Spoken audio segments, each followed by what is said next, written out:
Hai guys, welcome back to Living Recipe. Untuk hari ini kita mau bikin roti yang lagi kekinian, yaitu Korean garlic bread. Nah, di sini udah ada bahan-bahannya.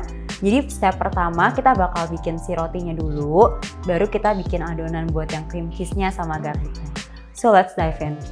Yang pertama, kita bakalan masukin si ini dulu, caster sugar. Atau kalau kalian punya gula biasa juga nggak apa-apa. Terus kalian pakai dry yeast. Aku pakai Fermipan. Terus kita masukin susu. Kita diemin dulu aja sebentar. Nah, kalau di sini kita bikin agak sedikit ada twistnya. Mungkin akan ada berbeda sedikit sama yang mungkin kalian udah pernah coba. Kita yang nextnya kita akan masukin tepung. Pakai tepungnya yang protein tinggi. Aku pakai cakra kembar. Kalau enggak kalian kalau mau pakai yang Eagle Mas juga boleh. Kita taruh di sini. Kalau kalian nggak punya mixer, it's okay. Bikinnya mungkin kayak setengah batch-nya aja. Jadi nggak usah terlalu banyak. Lalu kalian setelah masukin tepungnya, kalian masukin telur.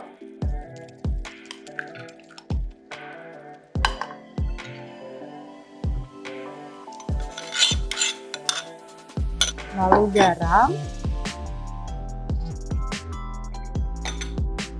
Terus kita masukin ke mixer. Make sure kalian di mixer pakainya yang ini ya. Ini untuk kneading dough. Jadi bukan pakai yang bentuknya kayak whisk gitu karena dia nggak bakalan kuat buat bikin roti. Kita akan whisk sebentar. Paling nggak sampai sedikit kayak kecampur. Nah baru setelah itu kita masukin si susu yang udah ada yeastnya juga. Oh iya, resep ini bisa bikin sekitar kayak 6-8 roti. Kalau 8 mungkin a bit smaller than usual, tapi kalau buat aku ini jadi 6. Ukurannya yang cukup pas buat kayak di kotak ukuran 16 cm gitu. Make sure kalian scrap semua yeastnya yang ada dari sini. Jangan ada yang ketinggalan. Terus kita mix lagi sampai semuanya kecampur rata.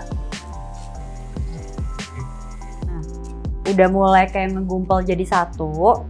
Kita mau masukin butter. Make sure pakainya kalau aku butternya yang unsalted dan udah room temperature ya. Kalau pakai yang salted lumayan agak riskan karena kita udah ada garam kontennya di dalamnya.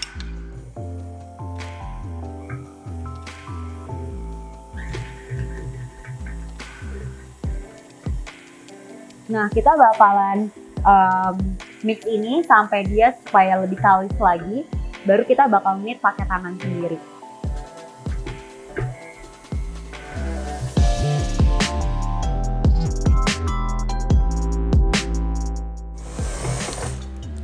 Nah, jadi si dough-nya ini udah harus lebih ulen atau lebih elastis dan gak lengket. Jadi lumayan kayak udah mulai transparan, kok kita tarik nih udah mulai stretchy. Lalu kita mau knead pakai tangan. Kalau kalian di rumah kayak meja dapurnya dari marble atau dari granit lebih enak buat nguleninnya supaya nggak lengket. Tapi untuk sekarang kita pakai talenan aja dulu. Nah yang ini pekerjaan yang lumayan bikin pegel, jadi make sure kalau kalian rasa oh kayaknya aku nggak terlalu kuat buat ngulen banyak, bikinnya paling setengah resep is fine. Jadi jangan terlalu banyak, apalagi kalau buat konsumsi sendiri di rumah.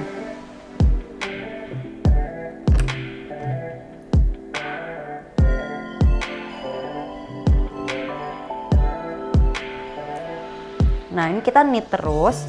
Cara kneadingnya jangan kayak cuma satu arah ya. Make sure you guys kayak dari semua sisi.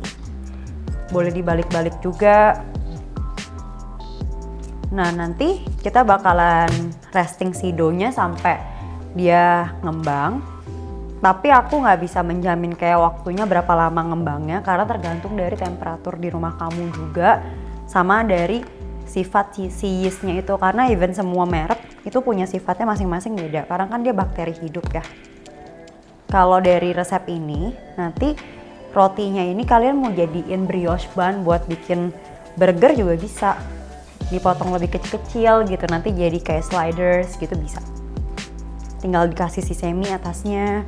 Atau mau dibikin jadi roti manis juga boleh, kayak dalamnya mungkin kalian kasih kayak mesoseres sama kayak pisang, keju, itu pasti juga enak sih. Jadi something different. Jadi mungkin dari satu resep kalian mau bikin yang manis, mau bikin yang asin, itu bisa banget. Kalau aku biasa kneading si dough-nya itu bisa sekitar 15-20 menit. Kadang-kadang bisa setengah jam. Yang penting make sure kita nggak rushing kalau bikin kayak roti begini, karena kalau nggak hasilnya bakalan bantet, rotinya nggak puffy dan nggak lembut.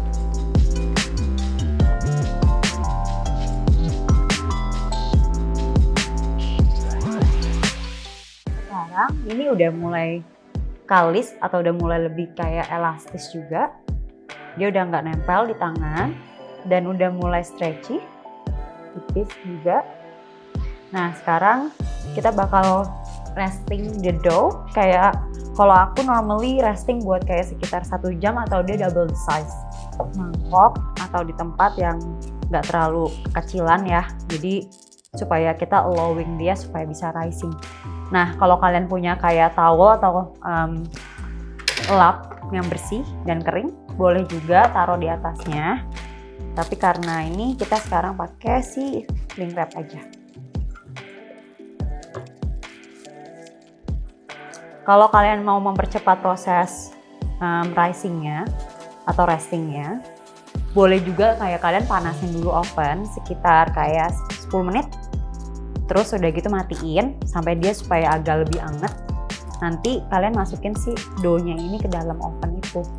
Make sure udah mulai cuman kayak anget aja ya, bukan kayak panas. Kalau panas itu bakalan ngebunuh si yeast-nya dan dia nggak bakal ngembang. Atau kalau kalian ada tempat yang cukup anget, kayak aku sih biasanya aku taruh di oven dalam keadaan mati. Walaupun itu aku belum nyalain buat angetin, karena kan dia lebih humid. So ya, kita bakal taruh dulu di dalam oven dan kita resting dalam 1 jam, baru kita potong-potong dan step selanjutnya. Nah, si rotinya ini udah ngembang, udah kita proving kurang lebih kayak ya 2 kali lipat dari ukuran yang tadi. Terus kita mau potong-potong dia. Kalau sekarang kita jadi 6 bagian ya. Kalau kalian mau gram-gramin juga boleh, cuman aku prefer kayak ya udah kita langsung potong aja.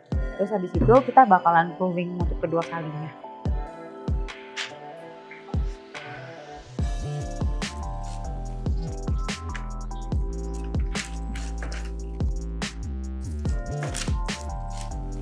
Kita potong-potong.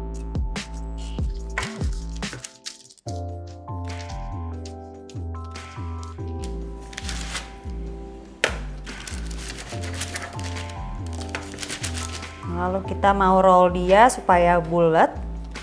Di rollnya jangan kayak diputer-puter gitu ya. Kayak taruh di meja aja. Kita kayak tarik depan, belakang, natural aja. Nanti dia bakal ikut sendiri. Kita akan proving lagi buat kurang lebih sekitar setengah jam. Baru kita bake di oven. Dan baru fun part untuk ngisiin si cream cheese dan kawan-kawannya. Nanti kalau misalkan dari adonan ini kalian mau jadiin burger buns, atasnya tinggal kayak kalian kasih sesame seed yang putih ya. Atau kalau misalkan mau jadi burger bun yang charcoal, yang hitam, itu juga boleh. Nanti bagian dari tepungnya dikurangin 1 teaspoon, tinggal digantiin pakai charcoal yang powder. Resepnya cukup variatif sih, bisa kayak kita tambahin ini itu.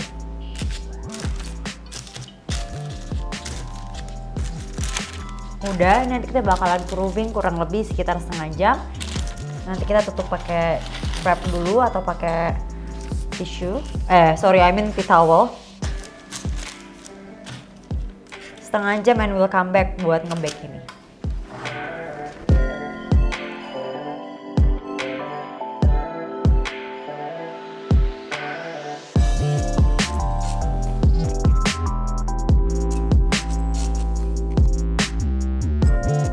Nah ini udah second proof.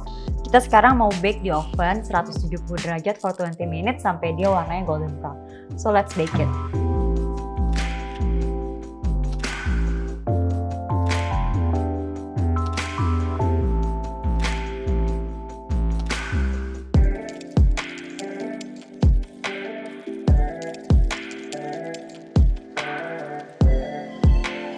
rotinya udah matang, udah kita keluarin dari oven. Sekarang kita mau siapin untuk fillingnya. Yang pertama kita mau bikin si cream cheese. Kita cuma butuh cream cheese, mau pakai merek apapun nggak apa-apa. Cuman di sini kita pakainya yang Anchor. Terus kita tambahin lemon juice supaya lebih fresh. Terus kita aduk-aduk. Make sure cream cheese-nya udah room temperature ya. Kalau misalkan kalian lupa buat keluarin dari kulkas sebelum dipakai, taruh aja dulu di microwave kayak sekitar 30 detik juga bisa. Ke piping bag.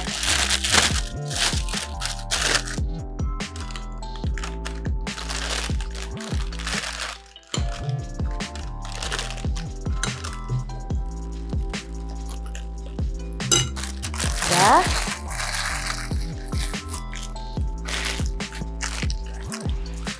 Terus kita mau bikin si adonannya. Buat garlicnya kita butuh garlic, ini udah aku chop kecil-kecil. Terus kita tambahkan butter. Lalu kita tambahkan, aku pakainya di sini thyme, oregano sama rosemary, nggak pakai parsley. Kita aduk-aduk. Kita mau potong si rotinya.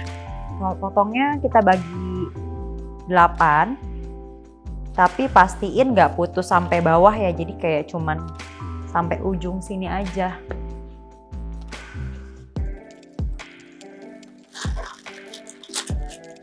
Bagi berapa terserah, cuman kalau aku lebih suka bagi 8, jadi potong kayak pas lagi kita tarik kecil-kecil dan bisa buat share banyakan.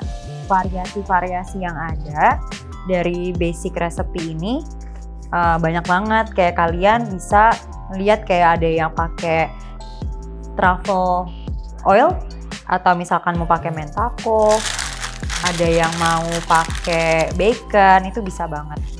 But di sini sekarang kita mau keep it simple, terus kalian boleh variasiin dan boleh share juga ke kita apa yang udah kalian tambahin segala macam. Tipsnya mendingan sebenarnya kalian udah bake-nya itu kayak few hours before, jadi udah lumayan agak sedikit dingin rotinya, baru kalian potong-potong. Kenapa? Karena easier aja sih buat dipotong daripada kalau masih anget kan. Kita mau isi si rotinya pakai cream cheese. Di sela-selanya aja, nggak usah terlalu banyak karena dia pas di bake juga bakalan spreading gitu. Dan supaya nggak enak, but it's up to you ya, kayak itu preference masing-masing. Cuman aku merasa it has to be balanced, jadi better untuk kita nggak terlalu overflowing.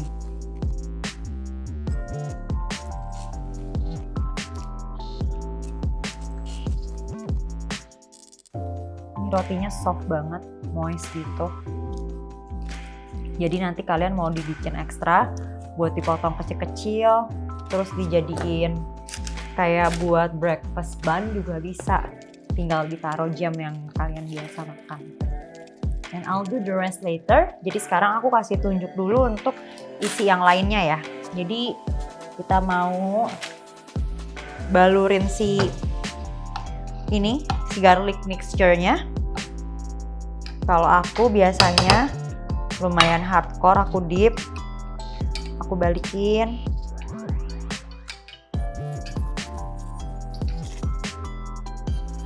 Lalu kita taruh.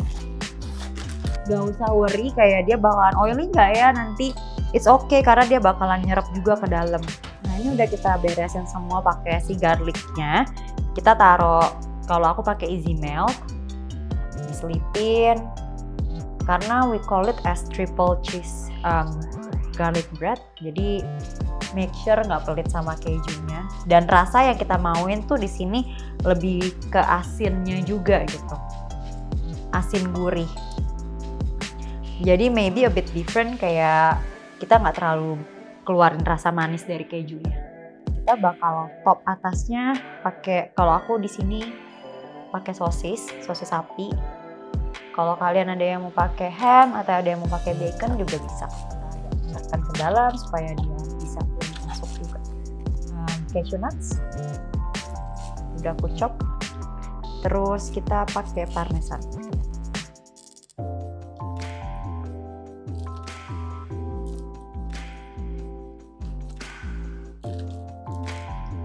Terus kalau ini udah beres, kita bakal bake lagi di oven buat kurang lebih sekitar 12-15 menit.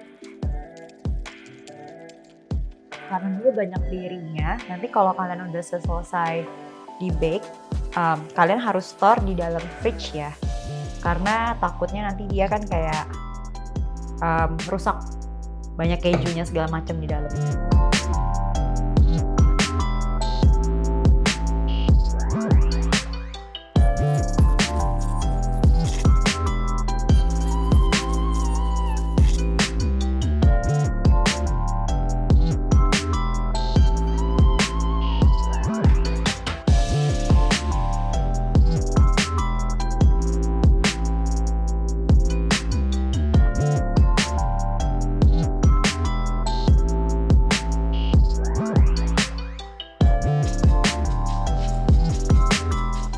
Oke guys, tadi udah beres semua nih untuk si Korean garlic bread. We call it as triple cheese Korean garlic bread. Nah, kalau kalian mau remake the recipe, more than welcome, and please tag us di Instagram. Sama kalau kalian ada ide-ide terbaru buat apa yang dibikin next, please kayak leave comment buat di comment button kita ya. So yeah, thank you for watching. This is Living Recipe. Stay healthy, stay joyful, and stay creative.